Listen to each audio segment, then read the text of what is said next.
Good morning, good morning! Welcome back to my YouTube channel!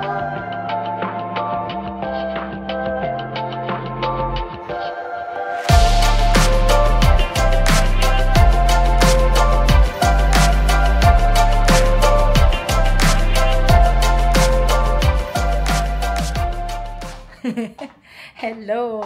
Alam nyo ba, gumawa tayo nito. Ginaya natin yung, kung naaalala nyo, yung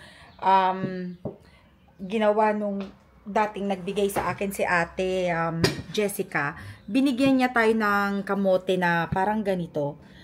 Pero, trinay ko yung gumawa. Ayan. Ang sarap. Parang na rin yung gawa niya. Sandali. Ba't ko kinakain yung nasa ilalim, di ba? Dali, kuha tayo ng plato, ha?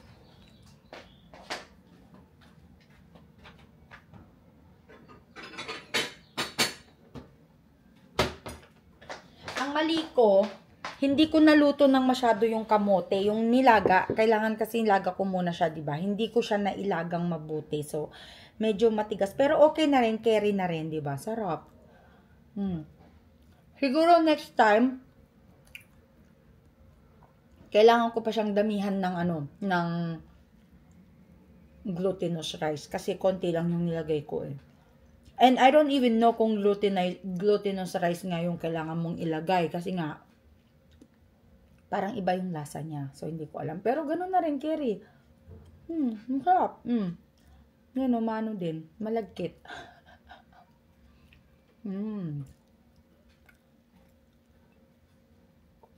So, itong ginawa ko ngayon, di ba? Pinagkaabalahan ko ngayon.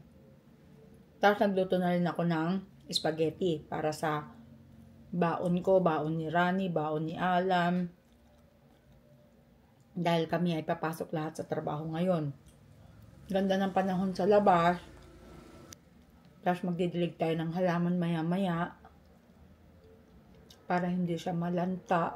As you can see, yung yung previous na vlog ko, lanta na sila, diba? So parang, uugaliin ko na didiligan sila araw-araw. Kasi yung mga nakaraan, hindi ako nakakapagdilig. Kaya, kailangan ko silang consistent na diligan. Araw-araw. Kaya yun. Ayan, nakapag-merienda na tayo. Anong oras na ba?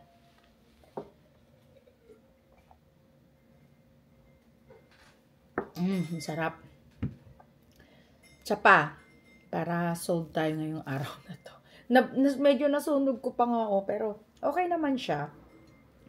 Kasi kanina habang nagluluto ako nito, nagluto rin kasi ako ng spaghetti.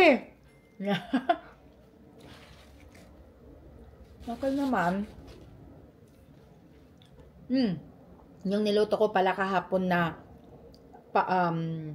peach crumble. Gustong tikman ng mga dati kong kasama sa trabaho. So, magdadala tayo ngayon. Tapos, syempre, dadala na rin tayo ng ice cream, di ba? Kasi, gusto kong dalhin yung apple pie turon. Doon na lang lulutuin ni ate sa trabaho pero para crunchy pa siya pagkakainin namin. Nakakatuwa lang kasi puro sweet yung baon ko ngayon. Magdadala ako ng peach crumble. Magdadala ako ng apple pie turon. Tapos yung spaghetti ko medyo matamis din kasi nga Filipino spaghetti. So, aantokin kami mamaya. Anyway, so, ayun lang. Ubusin ko muna to. Titignan ko kung magbabaon si Rani nito. Kung hindi ang babaunin, dadalhin ko sa trabaho bukas. Kaya, kain muna tayo. Yan, magdilig tayo ng halaman. Saan natin itong pinto?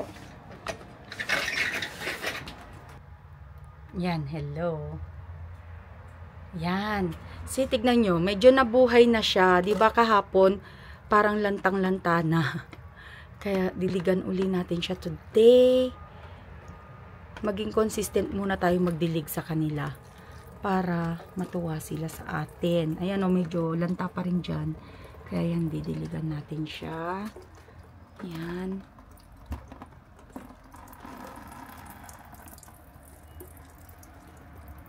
Okay, medyo okay naman na. Kailangan lang siyang diligan.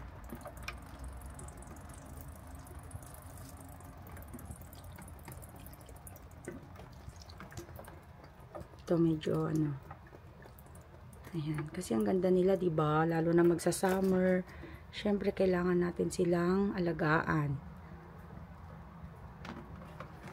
Okay, medyo mahirap. Oops. O tapos ito, syempre kailangan alagaan lang sila. Oh, ito medyo talagang nalanta na 'to, oh.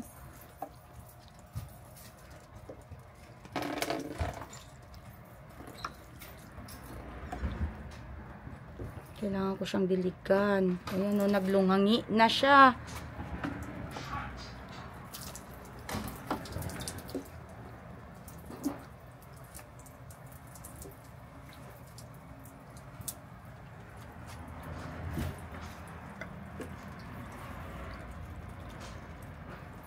Yan. Ito medyo okay oh. Ito medyo ano na rin siya oh. Hindi lang sila madiligan ng ilang araw. Ito hindi ko muna siya didiligan itong mga to kasi hindi naman kasi kailangan araw-araw diligan yung mga ibang halaman. Ito medyo basa pa. So hintayin na naman natin bukas yan. Hi! Hi Ran!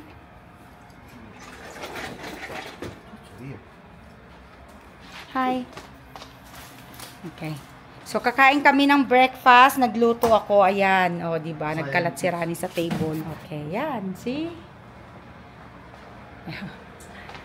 So, naglilinis din pala ako ng oven. Ito, nagsi-self-cleaning siya. Kaya, magbe-breakfast muna kami ni Rani. And, so, yun. Breakfast muna. 3 hours later. Ayan, tignan nyo naman ang aking itsura. Hindi ako nagsuklay. Kakauwi ko lang galing sa trabaho. Tapos ngayon naman ay pupunta tayo sa doktor. Dahil, ito yan nakikita nyo po ba yan? Sandali, pakita ko. Ewan ko kung nakikita nyo. Ayan yung allergy ko, medyo lumadami yan. Ayan see, ganyan. Di ko kasi So, tapos dati dito lang sa side na yan. Ngayon, dito na rin sa kabila, mayroon na rin. Kaya, kailangan ko na siyang ipadoktor dahil ang kate. Tapos kaninang umaga, nagising ako na nagkakamot ng braso ko. So sabi ko, oo, hindi to tama kasi nagkakamot na ako. Kasi nga ang kate, hindi ko na siya matiis yung kate niya. Sobra-sobra ng kate. Saan ba? Kaya, si Rani kumakalabit. Hi, Ran. Oh, wait, Ran. Ayun. Kanali ka na. Dito, makatawid kami. Kaya, yun. So, sasamahan ako na Rani sa doktor kasi mamaya kapag hatid na niya ako sa isang trabaho or kung pwede pa kaming umuwi, makakauwi pa kami, di ba? Para makita ko pa si Alan bago siya pumasok sa trabaho kasi Alan, gagamitin niya yung kotse ko. Ayun yung kotse ni Alan, no? Kaya yun. So, okay, magdadrive muna po kami kasi kailangan ko mag-seatbelt. I'll be right back. Okay, andito na kami sa loob. Tinawag na. So, bali yan dati ang liit-liit lang yan. Ganyan, as in, maliit lang siya dati. Tapos, lumaki na ng lumaki. Bali, nag-umpisa yan noong, I think, Monday. Yeah, Monday. So, tapos, nagkakaroon na rin dito sa kabila. Dito. Ayan, dito. Pero, maliit pa lang siya. Pero syempre, hindi ko na siya hihintayin na lumaki, diba? Kasi ang kate, as in, sobrang kate. Yung cream na binili ni Rani, hindi nag-work. So, kailangan ko na ng doktor. Dahil baka magkasugat-sugat na siya, mas lalo pang lumala, diba? Kaya, ayun. So, mamaya na lang ulit. Okay, andito na po kami. Nabigyan ako ng cream. Ito siya. Parang steroid cream. Kasi, para daw masigurado na talagang matatanggal yung mga rashes. So, ang sabi ng doktor, ito siya. Baka daw, allergy ako sa cardboard. Or, baka naman, nagkaroon ng contact yung box na binuhat ko, mayroon siyang parang dermatitis skin ba, dermatitis, whatever. So, baka nahawa or something. Kasi syempre, yung mga box, hindi mo naman alam kung saan galing, kung sino yung humawak, di ba? So, malamang, baka yung humawak nun, meron siyang skin problem. Tapos ako yung next na humawak, di ba? Kaya, so, binigyan niya ako ng mas malakas na gamot. Kasi sabi ko sa kanya, yung mga cream na nilagay ko, hindi talaga nag-work sa akin. Kaya yun. So, hopefully, mag-work na yan. Naglagay na rin ako. Nilagyan ko na siya. Sana ba yun? Ayan siya, oh. So, medyo nag-impis siya, oh, di ba? So, hindi ko alam kung, pero hindi na siya masyadong makati ngayon na kagaya nung mga nakaraan bago pa kami pumunta sa doktor ang kati-kati. So, umuwi muna pala ako, or kami ni Rani, kasi maaga pa naman, 4 o'clock pa yung pasok ko dun sa kabilang trabaho ko.